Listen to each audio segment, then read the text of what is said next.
সুধী বৈষ্ণব ভক্তবৃন্দ, ভক্তপূর্ণ প্রণাম রইল আপনাদের চরণে। প্রণাম জানাই আমার শ্রী গুরুদেবের চরণে। প্রণাম জানাই অনন্তকোটি বিশ্বব্রহ্মাণ্ডের নায়ক শ্রীকৃষ্ণচন্দ্র যোগেশ্বর পরমেশ্বর চরণে কোটি কোটি ভক্তিপূর্ণ ভুলণ্ঠিত প্রণাম। সুধী বৈষ্ণব ভক্তবৃন্দ, আমরা আজকে একটি ভাগবত গ্রন্থ থেকে একটি শ্লোক শুনব। শ্রীমদ্ ভাগবত প্রথম স্কন্ধ দ্বিতীয় অধ্যায় থেকে 14 নং শ্লোকটি উপস্থাপন করব। সুধী বৈষ্ণব ভক্তবৃন্দ, ইতিপূর্বে আমরা 13 নং শ্লোক পর্যন্ত বলেছিলাম, তারপর আর বলা হয়নি। তো আসুন আমরা শ্রবণ করি। ওম নমো ভগবতে বাসুদেবায় ভগবত বাসুদেবস্য বাংময়ী মূর্তি স্বরূপায় শ্রীমদ্ ভাগবত গ্রন্থ মহাপুরুষায় নমো। ব্রাহ্মণে ভো নমো, বৈষ্ণবে ভো নমো, সজ্জনে ভো নমো, মাতৃগণে ভো, ক্ষত্রিগণে ভো নমো, পারমহংসং সংহিতায়াং শ্রীমদ্ ভাগবত গ্রন্থ মহাপুরাণে। প্রথম স্কন্ধ দ্বিতীয় অধ্যায়, শ্লোক সংখ্যা হচ্ছে 14। তস্মাদ একেন মনসা ভগবান সততাম পতিঃ শ্রোতব্যঃ কীর্তিতব্যঃ চ ধ্যেয়ঃ পূজ্যঃ চ নিত্যদা। অনুবাদ: তাই একাগ্র চিত্তে নিরন্তর ভক্তবৎসল ভগবানের মহিমা শ্রবণ, কীর্তন, স্মরণ এবং তার আরাধনা করা হচ্ছে কর্তব্য।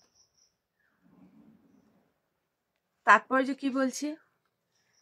পরম তত্ত্বকে জানা যদি জীবনের চরম উদ্দেশ্য হয়, তাহলে তো অবশ্যই সর্বতোভাবে সম্পাদন করতে হবে। পূর্বোক্ত বর্ণ এবং আশ্রমের প্রতিটি স্তরেই এই 4টি পন্থা, অর্থাৎ ভগবানের মহিমা কীর্তন, ভগবানের মহিমা শ্রবণ, ভগবানের লীলা স্মরণ এবং ভগবানের আরাধনা, এই সবই হচ্ছে সাধারণ বৃত্তি।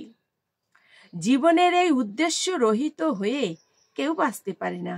এই 4টি কার্য নিয়েই মানুষের জীবন, বিশেষ করে আধুনিক সমাজের সমস্ত কার্যকলাপই শ্রবণ এবং কীর্তন কেন্দ্রিক। সমাজের যে কোনো স্তরে যে কোনো মানুষের সম্বন্ধে যখন যথার্থভাবে অথবা ভ্রান্তভাবে সংবাদপত্রে প্রশংসা করে অনেক কিছু লেখা হয়, তখন সে অচিরেই সমাজের একজন গণ্যমান্য ব্যক্তিতে পরিণত হয়।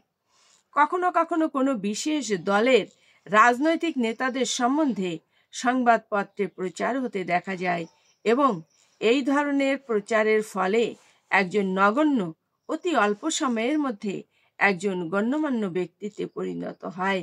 তবে এই ধরনের প্রচার হচ্ছে অযোগ্য মানুষের অপকীর্তি প্রচার এবং তার ফলে কারোরই কোনো মঙ্গল সাধিত হয় না।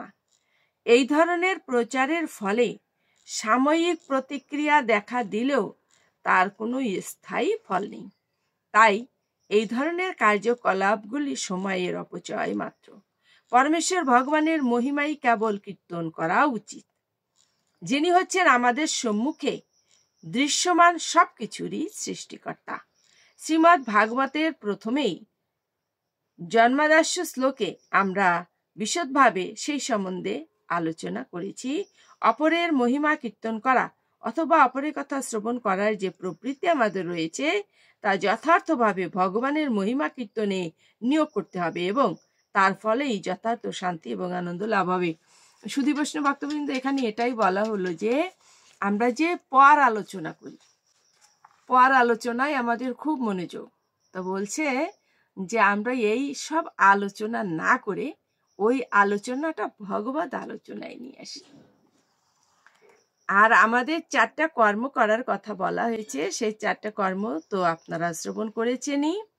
সেটা হচ্ছে কি, যে ভগবানের মহিমা কীর্তন, ভগবানের মহিমা শ্রবণ, ভগবানের লীলা স্মরণ এবং ভগবানের আরাধনা, এই যেন হয় আমাদের জীবনের ব্রত। সুধী বৈষ্ণব ভক্তবৃন্দ, শ্রীমদ্ ভগবত গীতাতেও যে কথা বলা হয়েছে, ভাগবত গ্রন্থেও ঠিক একই কথা মুনি ঋষিরা বলছেন। ভগবানের মহিমা কীর্তন করছেন, মুনি ঋষিরা, এবং আমাদেরও করতে বলছেন সুধী বৈষ্ণব ভক্তবৃন্দ। এই পর্যন্ত আপনারা সকলে ভালো থাকবেন, আপনাদের দীর্ঘায়ু এবং সুস্বাস্থ্য কামনা করছি। দেখা হবে আবার, কথা হবে আবার সামনের ভিডিওতে। তো এ পর্যন্তই, সকলে ভালো থাকবেন। ওম নমো ভগবতে বাসুদেবায় ভগবত বাসুদেবস্য বাংময়ী মূর্তি স্বরূপায় শ্রীমদ্ ভাগবত গ্রন্থ মহাপুরুষায় নমঃ।